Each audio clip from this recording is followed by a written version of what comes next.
Skyrim, 16 Accounts of Madness, Volume 6. Ever proud and boastful, Oblivion's mad prince stood on 5th day of mid-year among the frigid peaks of Skyrim, and beckoned forth Hircine for parley.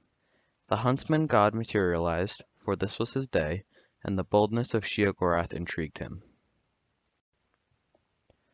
Wry without equal, Sheogorath holds in his realm giggling loons, flamboyant auteurs, and craven mutilators.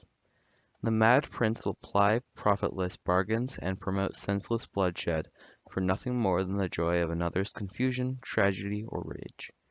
So it was that Sheogorath had set a stage on which to play himself as a rival to Hircine. Without haste, the coy prince offered his contest.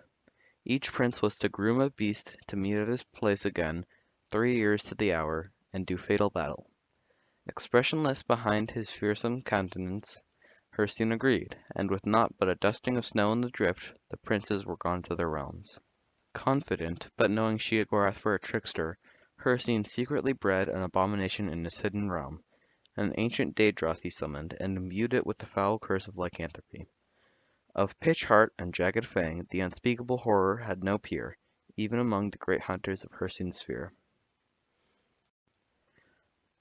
In the 3rd year, on the given day, Hircine returned, where Sheogorath leaned, cross-legged on a stone, whistling with idle patience.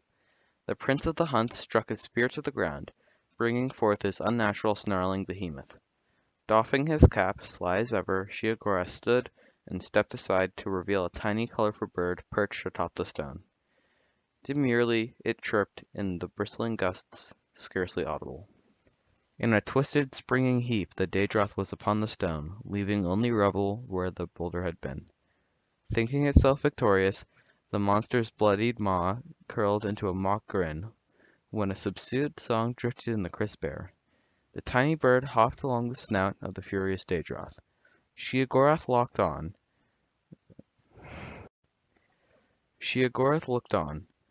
quietly mirthful, as the diminutive creature picked out a bit of a detritus caught in the scales between the fiery eyes of the larger beast.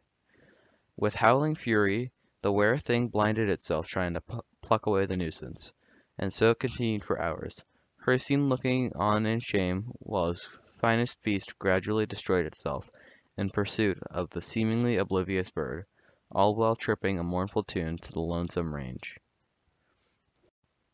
Livid but beaten, Hircine burned the ragged corpse and withdrew to his realm, swearing in forgotten tongues.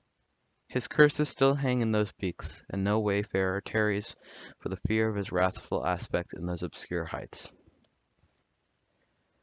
Turning on his heel, Sheogorath beckoned the minuscule songbird to perch atop his shoulder, and strolled down the mountain, making for the warm breezes and vibrant substance of the Abyssinian coast, whistling in tune with the tiniest champion in Tamriel.